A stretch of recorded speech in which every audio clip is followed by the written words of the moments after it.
Let's see how this is going to work. Need to put it on the side. Okay. So I'm going to talk about the geometry of Phobias. First of all, I'm going to apologize in advance. They're doing some construction work near my house, so if you hear any noise, I apologize. Okay, so we just need to move. Okay.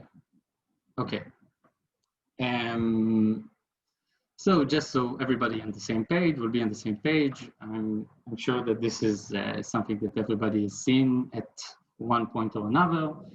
But if we have a commutative ring out, we're going to talk about an analog for Frobenius morphism in the category of schemes.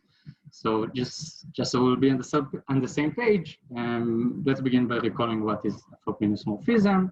So if we have a commutative ring R with a prime characteristic P, we may define the Frobenius morphism F and R, which simply takes any element small r in R and raises it to the pth power.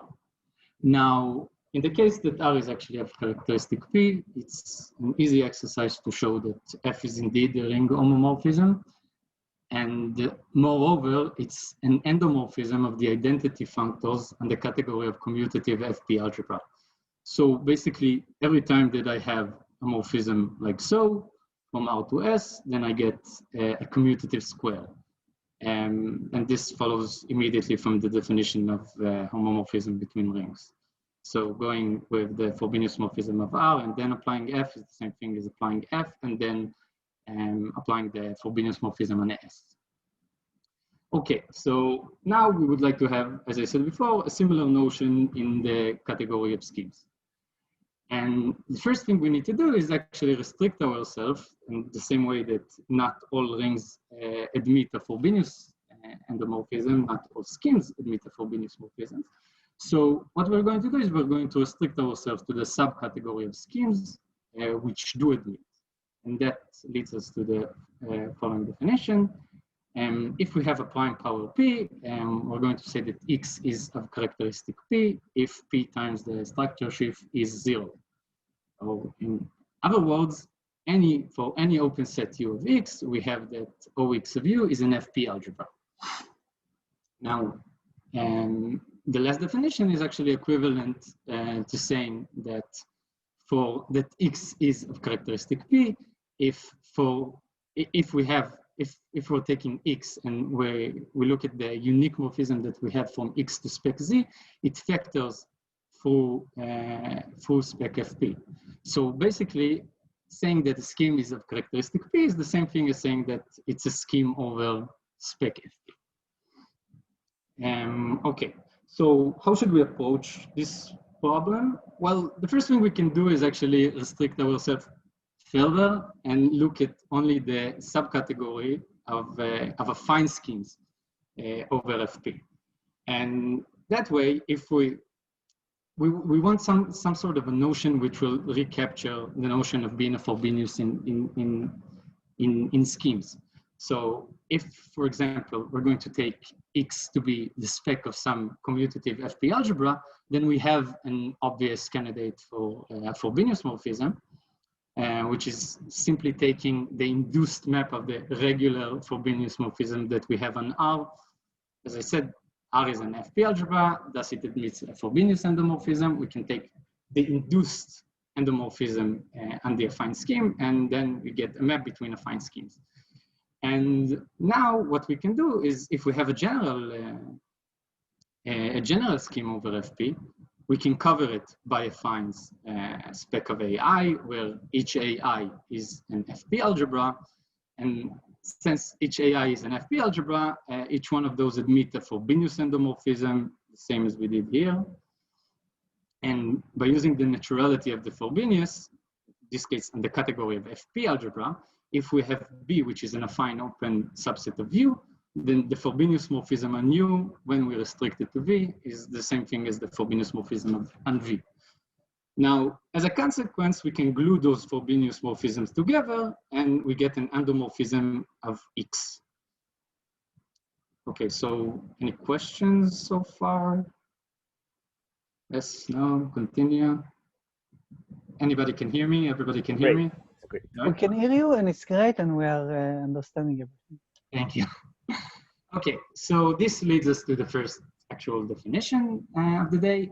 If we have X, which is a FP scheme, we can define the absolute Frobenius endomorphism of X to be the above morphism, i.e. we take the gluing of the obvious Frobenius morphism on an affine cover, and that's basically it. And the absolute Frobenius morphism we're going to denote by FRX. Now, an easy exercise is that FRX, the way that it works on X, is it acts as the identity on the underlying topological space. And regarding the sections, what it does, it simply takes any section on OX of U and it raises it to the pth power. And that's something that is easy to see by prime ideal properties, basically, and the way that we defined it, of course. Okay, so in the very same way that F is an endomorphism, like the usual Frobenius, is an endomorphism of the identity functor on the category of commutative FP algebras, we have that the absolute Frobenius morphism, which we just defined, is an endomorphism of the identity functor on the category of FP schemes. And again, what it basically means, and given any scheme from X to Y, F, we have a commutative diagram like so. And it's easy to prove on the underlying topological spaces, Fx does nothing, so this diagram commutes, and the other part, like the section part, follows from the naturality of the Frobenius morphism and the category of FP algebras. So immediate. So this Fx should have been Frx? Frx, this one? The one in... Which one? In the diagram. In the diagram. So do we already have a difference between F and Fr? F and Fr? I This mean, is FRX. Yes, this is Frx. Yes, I'm sorry. And also in the first line. No, in this case, F is simply an endomorphism as rings. So, so F is for rings and Fr is for schemes. Yeah, probably the notation is, my notation is a little bit, probably I missed some things, but I mean. Okay, no problem. Just this Fx is Frx, it's the same one. Yeah, okay. Okay, thank you. Okay, so, okay. So just a quick remark, if we have that X is a scheme over FQ, where Q is some power of P, then we may also view it as a scheme over FP. Now, as a consequence, as we said before, it admits an absolute Frobenius morphism, Frx, and by composition, it also admits a Frobenius Fr to the power of n, which by definition doesn't do anything on the underlying topological structure, but it raises section to the qth power now, not to the pth power. And since our discussion may be carried almost exactly the same way to the land of FQ schemes instead of the land of FP schemes, what we will do is we will abuse notation, and anytime, which is when it's obvious that we are working in the category of FQ schemes, we will denote Fr to the power of n simply as Frx. I hope that that's something that everybody can live with. And when the need arises, when we need to distinguish between the two, we will simply call one the Q absolute Frobenius, as opposed to the absolute Frobenius for P schemes. Okay. So just a small remark for notational simplicity. From now on, we will denote the finite field with Q elements simply as K. Okay, so let's say that we have a scheme X over K. What we can do is we like to work geometrically. So we extend the scalars and we get scheme K bar over X bar, I'm sorry, over K bar. Now, as it turns out, on X bar, there coexist 4 different Frobenius morphisms. And this is actually what we're going to review in this section, 4 types of Frobenius. Now, first thing which we can do is, as we discussed in the previous section, X bar is the pullback of 2 schemes over K, and in particular, it's a scheme over K. This needs to be scheme over K. And which means that it admits an absolute Frobenius morphism, which, as we said before, we're going to denote by FR X bar from X bar to itself. Now, another thing we can do is, okay, now there's a problem with the absolute Frobenius morphism, because as I said before, we would like to work geometrically. So we would like our things to be over K bar. And the thing about the absolute Frobenius morphism is it's not a map over K bar, it's a map over K. So how can we fix this? Well, basically what we can do is extend using the identity on K bar. What it means basically is that if we want to give a map from X bar to itself, all we need to do is give a map from spec K bar to spec K bar and a map from X to X. And what we're going to do in order to work geometrically, or in order to get this morphism, is actually take the identity here. That way we're going to get a morphism which is over K bar.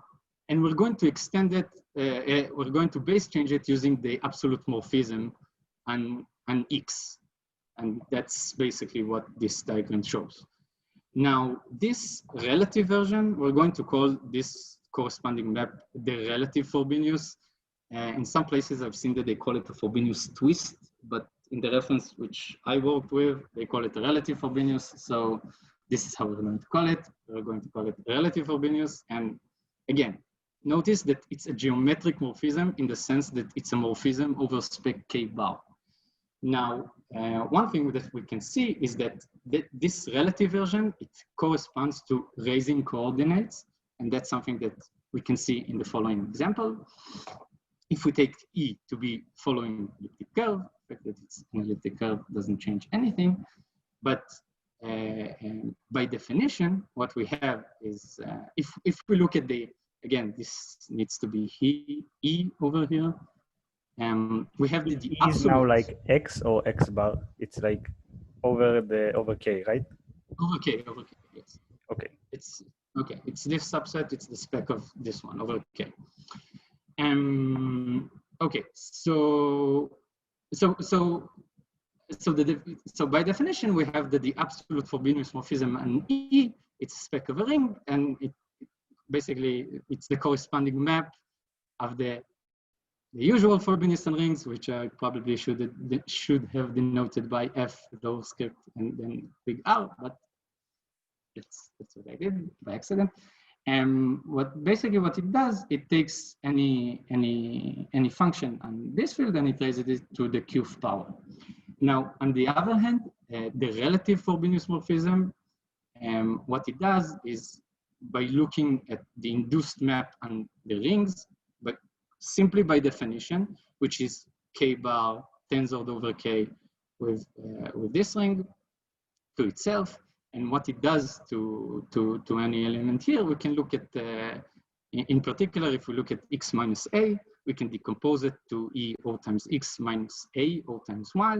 And again, simply by definition, this goes to 1 O times X to the power of Q minus A O times 1 to the power of Q, which is X to the power of Q minus A. So by definition, the induced relative Frobenius morphism on the rings, this one, what it does, it takes X minus A to the power of Q to X to the power of Q minus A to the power of Q, which is equal, since we are over a field of characteristic P, this is equal to X minus A to the power of Q. So maybe I just want to emphasize it because maybe it's wasn't clear that A belongs to K bar, right? A is a scalar. And X. Yes. A belongs to K bar, and in particular, it can be it can be a member in K.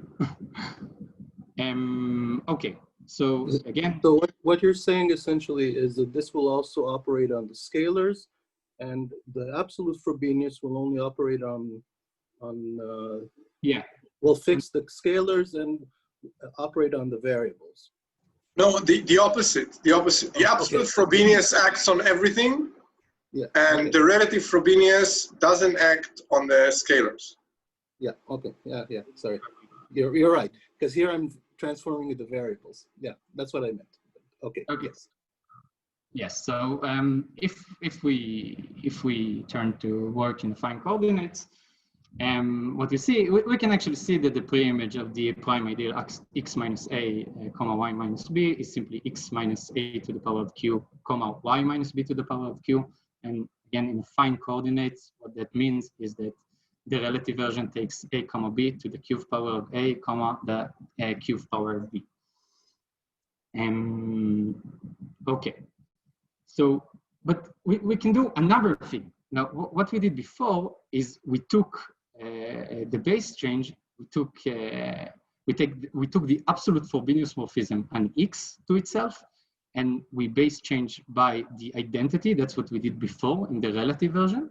But what we're doing now, we can switch those roles, and we can take the map from x to itself to be the identity, and the map from spec k bar to itself to be the absolute Frobenius morphism and spec k bar. Now, in very much the same way as before, we get a map from x bar to itself. We get a map from x bar to itself, and this is what we're going to call the arithmetical Frobenius morphism, and we're going to denote it by FRA.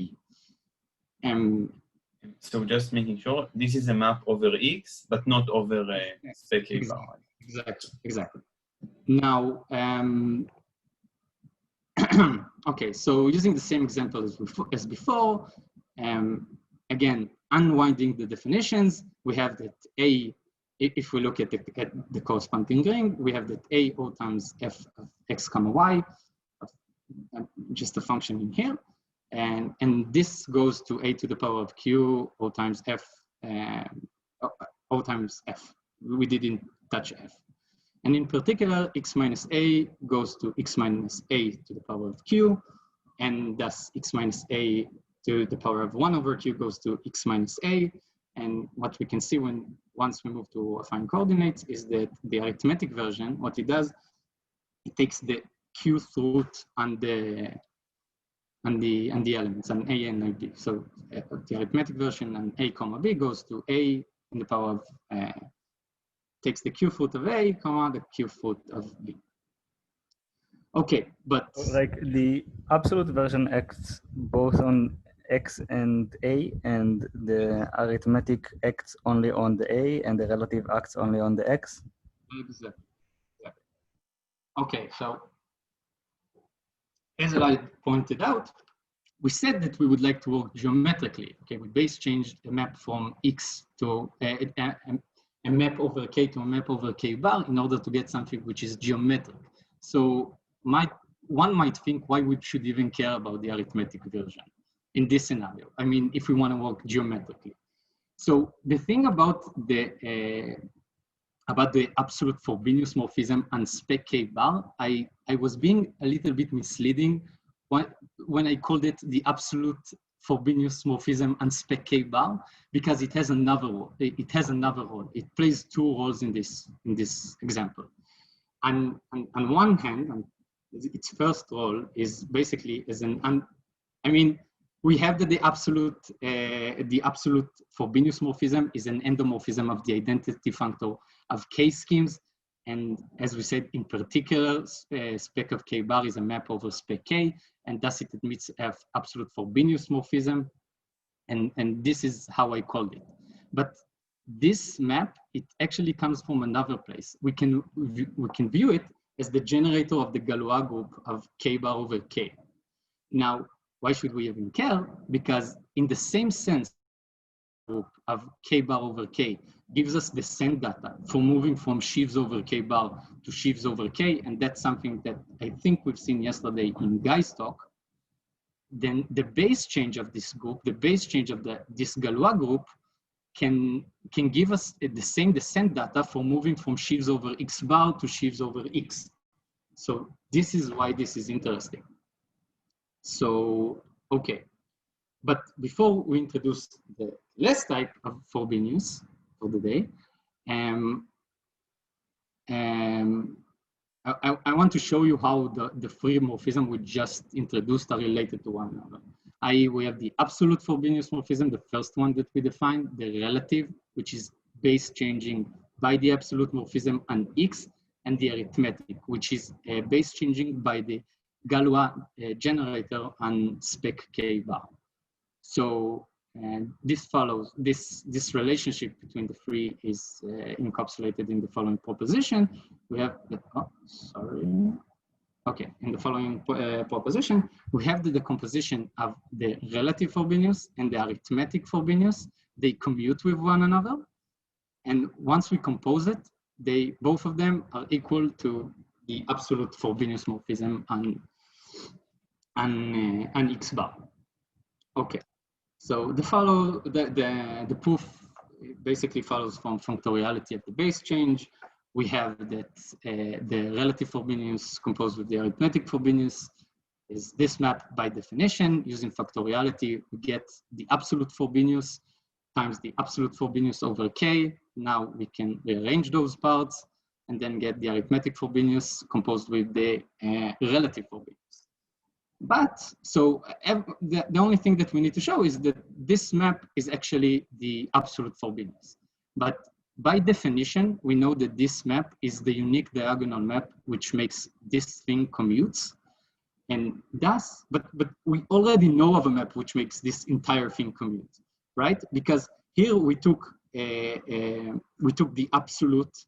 I mean, it's the generator of the Galois group, but it's also the absolute Frobenius endomorphism. And here we're actually using that both of those are the same thing.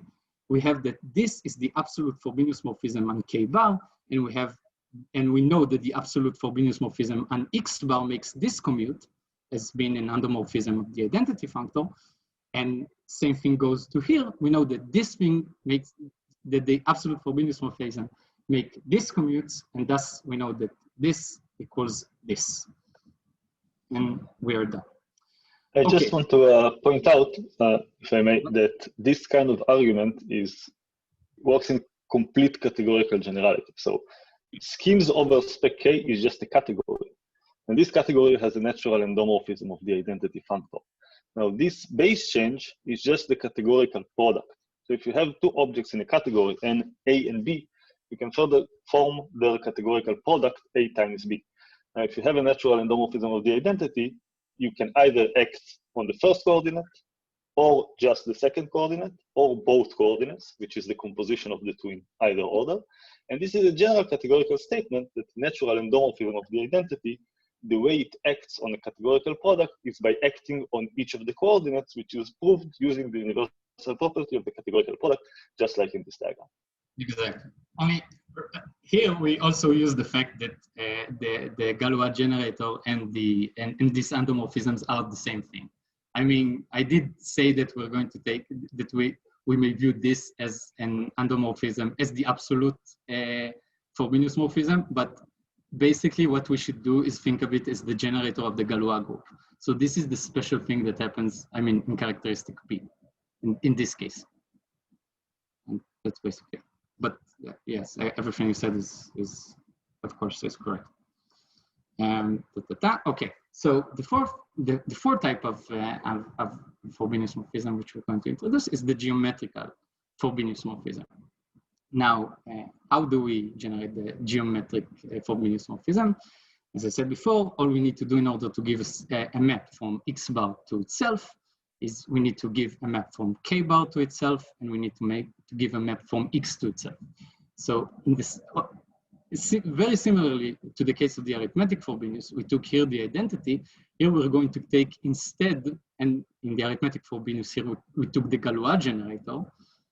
But now what we're going to do is going to take the inverse of the Galois generator. We're going to take its inverse. And the resulting map from X bar to itself, we're going to call a geometric Frobenius.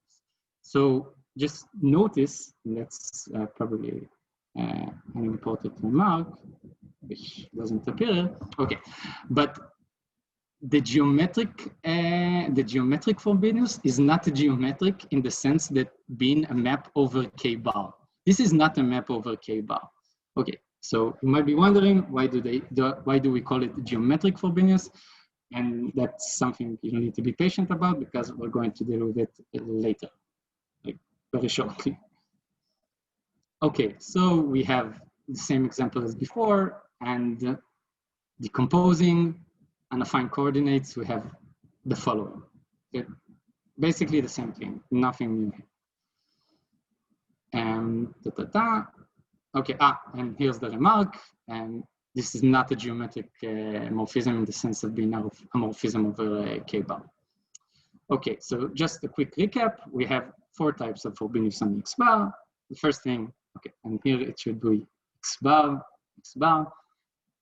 We have the absolute Frobenius morphism, which doesn't do anything on the underlying topological space and raises a section to the cube power. We had the relative Frobenius morphism, which we got by base changing using the absolute Frobenius morphism on X and by the identity on K bar. We had the arithmetic version, the arithmetic Frobenius morphism, which takes here the generator of the Galois group and here the identity on X.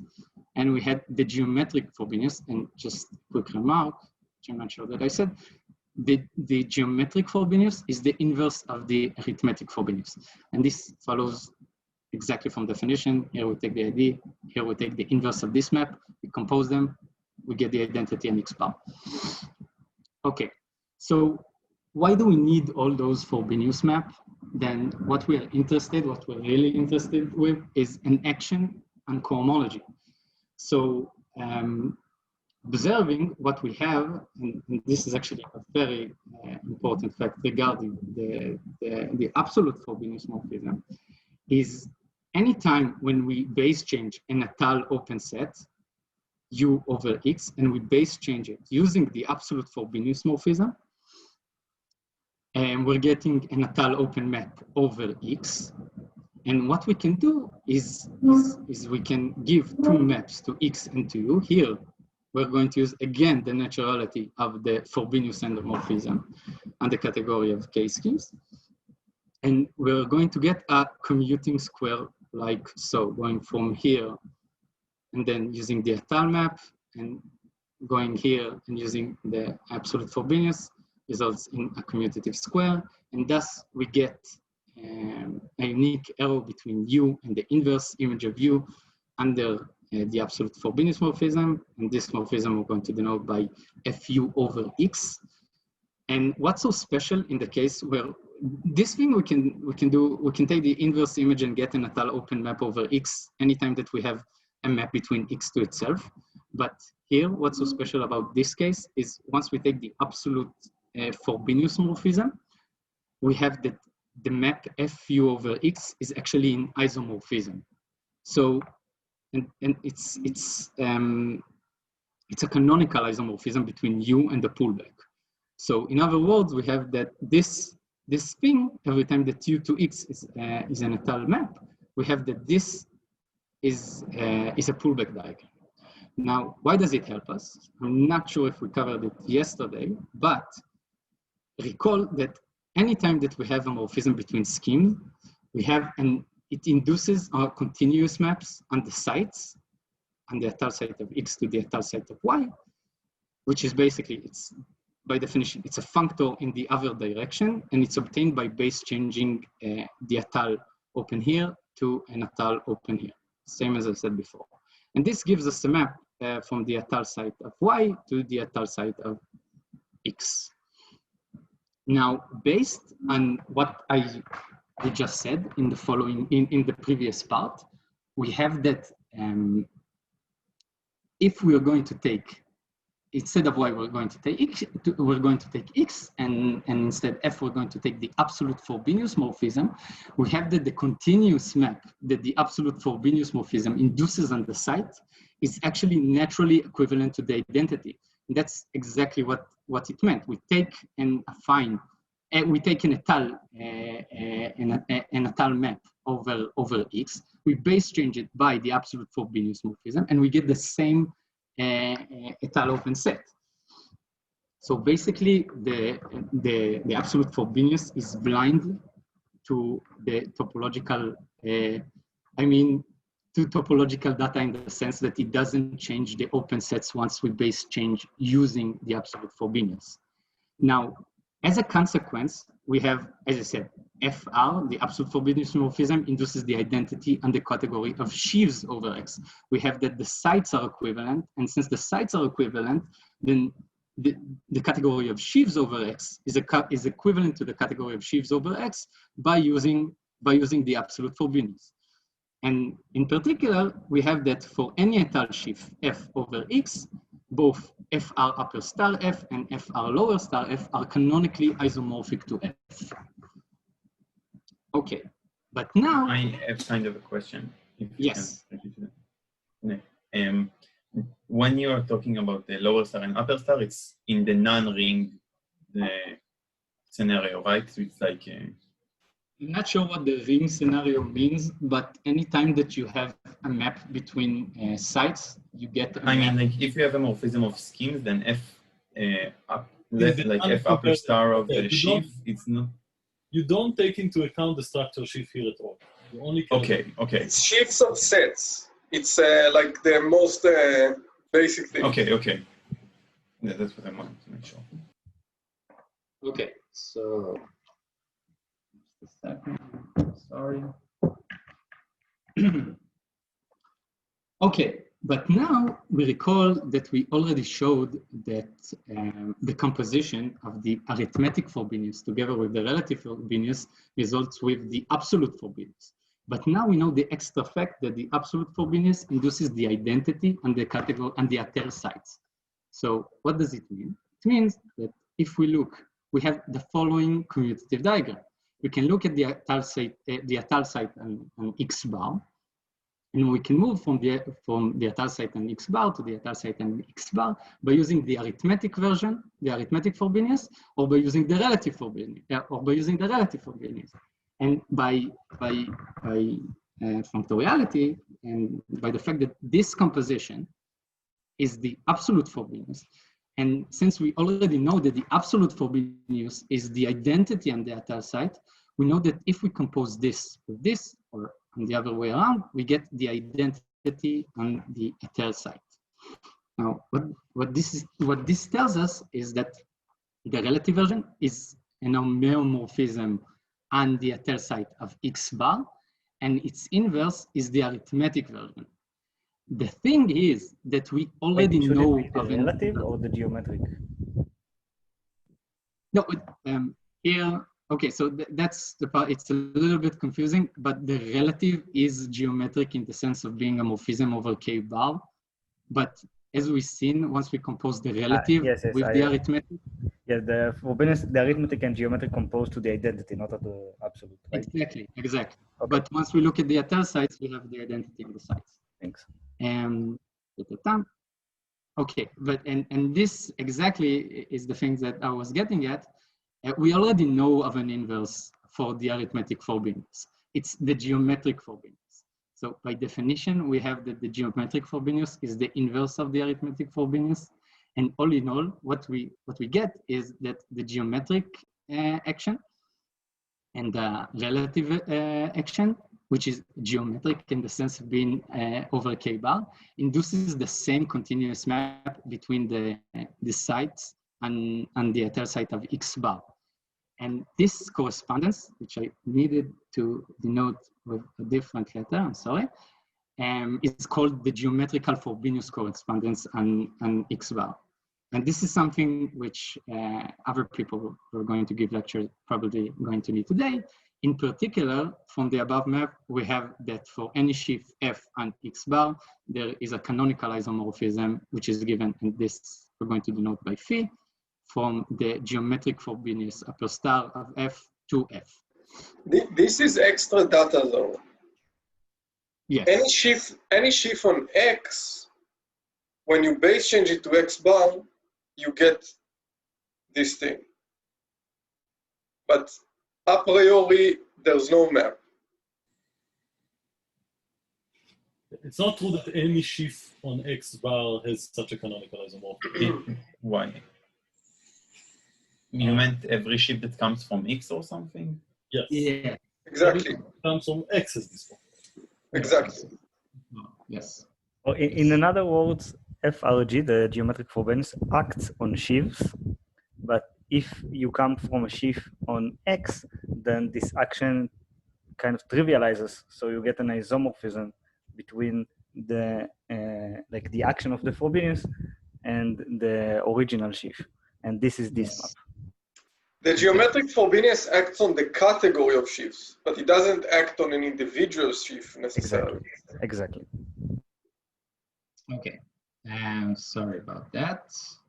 Okay. So, and as a consequence, as a corollary, and this I think that I also need to change, for any Untitled sheaf on F1 and X, once we base change, once we move to X bar, we have that the cohomology of X bar with coefficients in pulling back by the geometric Frobenius of F maps to the cohomology of X bar with with coefficients in F.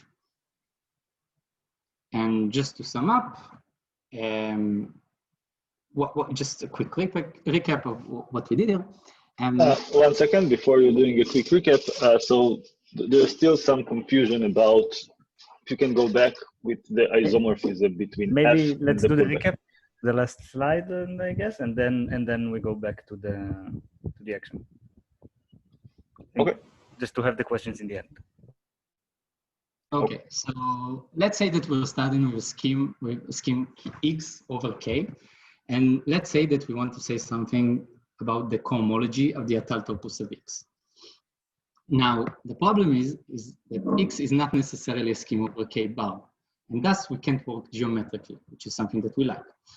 So one solution which we can do is we can simply base change to X bar and get a map over spec K bar, and by using pi here.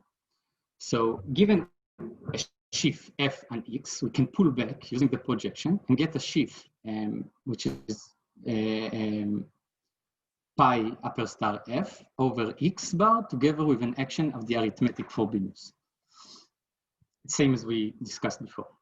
So up until this point, everything that I did, and everything that I said up until this point here can be done regardless of the characteristic of the scheme. There is always action of the Galois group in the same sense that we talked about for sheaves and X bar. For sheaves over X bar that came from sheaves over X. No, for sheaves over X bar, I'm sorry. And by that action, we may we can take the data back and define a sheaf over X. Okay, sorry, I think that's what I said here is the correct version. But the thing which is interesting in characteristic P is that on the level of the cohomology, the actions of the relative Frobenius, which is geometric, in the sense of being a morphism over K bar, coincide with the inverse of the arithmetic Frobenius action on the cohomology, which is arithmetic in nature, being a map over X, where X is a scheme in and of itself over K. And basically what it means is that both of them encode the same data. And that's it. Thank you. Thank you.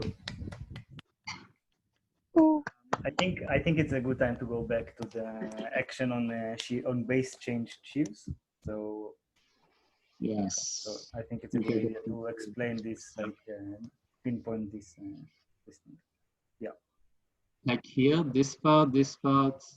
Very well. Like where you have the pullback of the geometric orbit. Yes, this.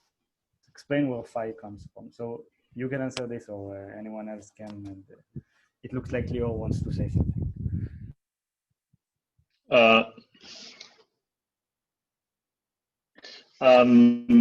No, so there was a question in the chat, and I think probably more people are a bit confused about this point because there was a quick discussion of what needs to be fixed in remark 18 for this to be correct. So I just think it's worthwhile to repeat what was said, but slowly. So F, this F from the tal site of X bar to itself is a morphism of sites. So if you consider the category of sheaves on the site, then by pulling back, you get an endofunctor of the category of sheaves, of the category. So it goes from the category to itself. But if you take an object, the object doesn't go to itself. The object goes to the pullback, like to the whatever the functor sends it to. But if you start with the sheaf on X and not on X bar, then for such an object, you have an identification between itself and where the functor sends it. So what should have been written in remark 18 is that what F does, like this, standard F, like the straight F, does to the curly F is it pulls back along the geometric Frobenius. This is the action. And whenever curly F comes from a sheaf on X, this supplies an isomorphism phi between the curly F and the action of the geometric Frobenius. And similarly in the next slide, if we move to the next slide, it is true that we have a map, an isomorphism on cohomology between the étale cohomology of curly F and the étale cohomology of the pullback by the Frobenius. But when this is always true, but whenever curly F comes from X, we can further identify the source with the target using phi. This gives an automorphism of the cohomology. Okay, so this is the story. That's it. Can I ask about this just to make sure I understand? So basically, like the kind of map you have in remark 18, that's completely orthogonal to the entire talk. Just like if you have X scheme over a field K and you like base change to say K bar and you have a Galois automorphism of K bar over K, then you will have like this kind of thing. And then the entire point is just like because of this talk and the relation to relative Frobenius, you also get this map on sites, or I mean, functor on sites, and hence like the relation on étale cohomology. I think the miracle here that is very confusing is that you have in every situation where, like in every, just as you said, whenever there's a field, you can base change to the algebraic closure, and you can describe sheaves on X as sheaves on X bar with descent data. The miracle here is that this descent data can be described in geometric terms, meaning you can start with a geometric object over the algebraically closed field equipped with a self map, okay, which is the geometric Frobenius, a self map defined over the algebraic closure, which is K bar linear, and this geometric thing, like the X together with this map, encodes for you everything you need to know about sheaves on this. Not everything. We'll see that there's a distinction, a technical distinction, but like it encodes the action of the generator, the Galois generator given by the Frobenius, on the cohomology. This is the miracle because it's a geometric thing. It's K-bar linear, but it encodes arithmetic fact. Again, I'm not asking about that. I'm just asking if in remark 18, you will always have this kind of thing regardless of like this specific context, just like any K bar over K. Yes. Okay, thank you. I understand that there's the extra relation you have here, but I'm not asking about this. Okay, thanks. I want to make I don't understand the extra relation. If you had a Frobenius R, it will be like completely obvious, I think. But because it's Frobenius G, you need it to be on the étale side. This is like the point, I think. But maybe I'm mistaken. But this is also true for general Galois group. Like, what is so special here? Like, what doesn't work if I'm working with C over Q or whatever, or Q bar? With the general Galois extension, you have no chance to describe this descent data K linearly. Let's be precise. What does that mean? Okay, we have an algebraic variety over K, and we choose an automorphism of K bar that fixes K. Okay? Mm-hmm. And we base change X to K bar, we get X bar. And now we have an automorphism of X bar that comes from this Galois action, okay? And therefore, we get an automorphism of the étale site, or the étale topos, okay? They call it the category of sheaves. On the other hand, if we have an algebraic map from X to X over K bar, we also get an endomorphism of the category of the étale sheaves, right? Now, usually, there might be very few such maps, which are interesting. So, for example, if you have a curve over the complex numbers of high genus, it usually doesn't really have any maps from it to itself, which are not constant, which are not true, okay? Mm-hmm. But are defined over the complex numbers. But what we are told that in this case, there's always a map over K bar whose action on the category of sheaves is the same one as the one for the Frobenius, the Galois action. Now, there's a lot of things here that are not going to happen in general. First of all, it's not going to happen if we're not going to walk over a finite field or a field of characteristic field. Two, it's not going to work for any other element in the Galois group, or maybe the square of the Frobenius also, of course, because you can compose. But if you choose a random element in the absolute Galois group, a random generator, there's a lot of generators. They're not going to be. They cannot be lifted as such. I want to make one more remark. Thanks. Which is that just kind of. Wait, Tomer, I don't quite understand. I mean, I don't understand the explanation. I think I understand the statement, but I don't understand the explanation. Like, maybe you can point out to where things break, because it seems to me that what you have, like if you think of X bar as just like the categorical product of X and spec K bar, right? Mm-hmm. So you have a Frobenius element, like every element of the Galois group acts on either of the coordinates, right? So you can act on the first coordinate, act on the second coordinate. The Galois action doesn't, you can't act with the Galois element on it. Let Lior finish its question. Did I say something wrong so far? I think so. You said that any element of the Galois group acts on both coordinates. It acts only on the K bar part. Yeah, it acts only on the K bar. Oh, I'm sorry, I didn't hear you say that.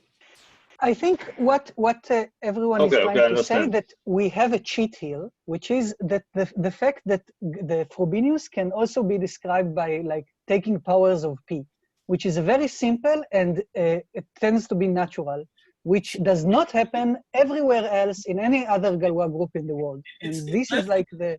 It's less about naturality, you're right, but it is about naturality and it's more about algebraicity. So if you look at the curve over the reals, okay, just a curve over the reals, and you base change to the complex number, there's an automorphism which is complex conjugate, right? This map cannot be described by any polynomial. In fact, it's not even holomorphic, right? So it's not an algebraic map.